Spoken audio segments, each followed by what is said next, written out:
Imagine you're at midlife, your kids have finished college, and you decide to start over, leaving behind an awesome home in one of Washington, D.C.'s best neighborhoods to pack up the family Range Rover and drive all the way to South America. Yeah, I'm not a stuffed person, so I'm perfectly happy with a small backpack and wandering around and making friends. But Now add this to the mix. Not only is their starting over home going to be buried in a desolate part of Brazil, but it's also going to have no plumbing and no electricity. And it's going to be about an hour's drive from the closest small village. Now, who does that? Talk about a leap of faith. I said, if we're going to do that, we need to be within reach of a city. Well, that's exactly what husband and wife Robin and Binka Le Breton did. They didn't just take a leap. They got a running start and catapulted into the unknown. It's Robin's fault. She's the one who has the itchy feet. Come on now. Was it a midlife crisis or madness? Maybe this married couple of a half a century were on a mission. She put them in there, yes. But if I had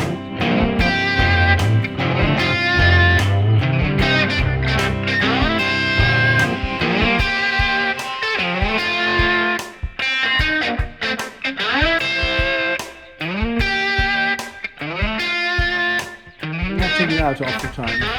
In fact, we planted the trees before we even built the courtyard. That was so much of The couple began building their research and conservation center, Iracambi, in Brazil, 30 years ago. They literally created a county to provide a needed legal framework to save thousands of acres, trees, commission a state park, bring back wildlife, create jobs, teach students about the environment, and create a women's empowerment initiative, and so much more. But their story didn't start in Brazil. In fact, it travels the world. Their last stop before moving to Brazil, Washington, D.C., where they left a home that sells for more than $1 million, drove across continents, winding their way to this home. They didn't arrive with a mission beyond buying a farm and weren't clear what their next move was. One thing that is clear, Couple poachers over here. Yeah, I think they look pretty dangerous to me. being quick to laugh has often smoothed out the rough spots, even where they were presidential. Here's the red Alfa Romeo that was in Nairobi. This is our house in Nairobi. And I was driving it once to the airport, and I got it stuck underneath the ceremonial arch to welcome the president of Nigeria. And the only thing to do was a couple of big black policemen picked it up and put it in the parking lot. And I left it there and went home. And the police said, "What's the number of the car?" And I said, ABC 123. And then when Robin came back, he said, "Where's the car?" And I said, "It's in the parking lot." So he went there and he said to the police, "There's my car. It was the only red car in red Alfa Romeo in Kenya. That's my car." And the policeman said, "What's the number?" And he said, XYZ 789. And the policeman said, "No, your wife said it's ABC 123. You can't have it." And then how did he win him over? And then he won him over because the policeman said, "Well, you have to talk to the chief of police." And Robin asked his name, found that his name was from a tribal area, and Robin spoke the language. So the chief of police was having his bath, and Robin spoke to him in his own language and said, "You know what women are like." And so he got the car released. One of my favorite parts of telling somebody's story, especially when you meet them out of the blue, is how they change you. It seems like there's an often almost narcissistic sense of how you're advanced or enlightened. Car driving to India, right? But it seems to usually end up being the other way around. It's hard to put into words. Perhaps an easy way to describe it is kind of like the intersection of providence and serendipity. So where's this one at? This one's in... This is in Iowa, That's Iowa. And how about these two? and these are a graduate school in Iowa also. This is the case with meeting Robin and Binka Le Breton, Where did you get married at? In Kenya. a story of two utterly profoundly amazing people whose life story, captured in the pages of their family photo albums, travels the world from one adventure, language, and country 3 continents. to the next. Oh, yeah, we had so much fun. How many languages do you speak? No, when you get to my age, the question is not how many languages you speak, it's how many languages have you forgotten. So, yeah, quite a lot.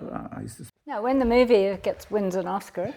Yeah, well, we have to make the movie first. That's detailed, but I mean, you know, that's foregone. From their worn-out couch inside their home in Brazil's Atlantic rainforest, a home they built of mud a quarter century ago, this husband and wife, who'd already lived full and fascinating lives, told me their story of when they decided to start over in their 40s, leaving the United States for Brazil with only what they could pack into their Range Rover. After we raised the kids and paid for their college and everything, we were, in our 40s and fancy-free, no bills to pay or anything. So Robin said he'd like to go off and do something, like buy a piece of land and see if he could make it work. So I thought, I remember saying, don't worry, Robin, you'll get over it. But it was like a kind of malaria dream, it came back. And so I thought, that's what Robin wants to do, I think I thought it would be another 3-year job or another 4-year job somewhere. In taking their leap of faith into their new life, Robin had to quit his job as a World Bank economist. World Bank took you all over the place. Yeah, that was great. Well, we lived in 5 different continents and met all kinds of really, really interesting people. Let that soak in for a moment. They walked away from job security, success, comfort, a nice paycheck, poof, gone. And Binka, a concert-trained pianist, said the time was pitch perfect to change hats and start building their new mud home from the ground up. This is Liberia, the great city center of the world. They picked a spot about an hour's drive from the small village of Rosario de la America. In Brazilian terms, because it's a huge country, we're about 5 hours from Rio, so that's like pretty close. So the idea was we'd have an apartment in Rio where we could go and be in the city, and then we'd have this country place and we'd see what we could make of it. It started just as a piece of land, and actually Robin was smart enough not to come in and say, here we are guys, we've come to change everything. And at the time, it was very, very primitive here. The people who lived in this rural area did not know that we were foreigners because we spoke Portuguese. The idea of a foreigner, they didn't know. So there was no gringo nonsense. Not only did they leave behind their super sweet Georgetown, D.C. pad, this is it, which was just a few blocks from JFK and Jacqueline Kennedy's former digs, but they also left behind a nice country home in Fairfax County, Virginia. This is all Virginia here? This is all Virginia, yeah. So why'd they leave? They weren't fugitives on the lam, or former MI5 British Secret Service, or WITSEC, or crazy, maybe a little crazy. There were some bumps in the road. What happened? I was driving it and I hit a pothole and I overcorrected. Now, Binka told me when you all drove up, Yeah. that sounds kind of nuts. Why? Why? It's all downhill, isn't it? From Washington, D.C. When they arrived, their mission was simple: follow Robin's lifelong dream of being a farmer. Those are my parents. It was a dream Robin's military officer father, many years before, had warned his son was closer to a bad dream than a good idea. I grew up on a farm in Africa. My father said to me, son, don't ever be a farmer. Farmers really for stupid people. I said, yeah, Dad, of course. I quite understand. So I had to wait till he died, and I paid off my mortgage, educated my children, all that kind of thing. But long before that, I was saying about buying a farm, and the kids were all full around laughing. Oh, there's Dad and his farm buying thing again. I mean, for goodness sake. Anyway, finally I said, I have enough of this, I'm going to do it. So we did. And just like that, brass tacks, time to pony up. Now, I've never bought a farm, but in the few pieces of property I've bought in the U.S., no matter how excited I get about it, and let's just say I wrote 7 earnest money checks in my first few months of home searching, but then I got married. And the spousal veto can be a wonderful way to keep from going off a cliff, especially one in the middle of Brazil. I happened to come through this part of the world, Minas Gerais. And I said to Binka, it's a nice part of the world, don't you think? She said, yes. So later on, when I was talking again about this buying a place somewhere, I said, wow, Minas Gerais. And she said, oh, yeah, that'll be okay. Well, that was it. Well, that was how we came to be here, more or less. Pretty easy. That was an easy conversation. With buying a home, there's a little doing involved, and with a farm, I imagine a hell of a lot of doing involved. There's one who's the leader, and she is the one who shows the other where they're holding the fences. Paperwork, loans, finding trustworthy people, but imagine figuring all that out in the middle of the Atlantic rainforest in Portuguese, a world away. I went to a real estate agent in Muriai and I said, do you have a farm to sell by any chance? And the guy said, oh yes, I got just the farm for you. Oh really? Never seen me before. Anyway, he took me, and it was actually Iracambi. And I said, well, this is all very well, but I can't just go buy the first farm I've ever seen. So you have to show me some more. The family rallied behind Robin's dream. It's 500 hectares. By Brazilian standards, it's not. It's very big. It's big in this area, but by Brazilian standards, peanuts. The family was divided equally. So some of them, half of it wanted one, and half of them wanted the other. So we thought, well, now one of the farm was quite productive, and the other one was not really. So we scratched our head for a long time, and then my son said, it's silly, really. There's one of these farms is the prettiest by far, and why would you want to buy something that isn't the prettiest? Well, that settled the issue. There it was. Now, back to the U.S. to pack what they could, ship what wouldn't fit in their stuff to the Gills Range Rover for a 5,000-mile drive, and then sell the rest. Then hit the road for new horizons beyond their lives in the U.S. capital region, driving across land thousands of miles through Mexico, Central America, South America, towards their new farm in Brazil. I still have the car we came in. It's not here at the moment. It's in the workshop, but I still have the same car we drove in. We drove here in. Binka, she's quite adventurous. Yeah, well, she's got to be a bit crazy, otherwise she wouldn't have married me in the first place. Well, that's pretty obvious. Like any journey or plan or even movie script, life and change happen. Whether by want, need, serendipity, or even providence, just because you started out headed in one direction doesn't mean you won't change course. I came here to farm and have a farm. That's what I was going to do. You grow things and you work all day long and all night long, and at the end of the day you've got $2, and that was what my idea was. Because I knew something about farming. I've been brought up on a farm. I used to be a concert pianist, but I couldn't be a pianist anymore because I didn't have any audience. So I was trying to figure out what I was going to do while Robin was, doing his farm in the Rainforest dream. One of my friends said to me, well, if you can't be a pianist, why don't you write books? Because any idiot can write. So any idiot started to write, and I wasn't quite sure what to write about. Somebody said to me, why don't you write about what you love and what you know? And I looked out of the window and I saw the rainforest, and I thought, well, how about that? I'll write about the rainforest. So I went up to the Amazon rainforest with our daughter and did a research for my first book. And then I started to travel and talk about rainforests, and I met somebody in England who said to me, you guys got a rainforest? So what you doing to save it? So I went back and said, hey, Robin, what are we doing to save the rainforest?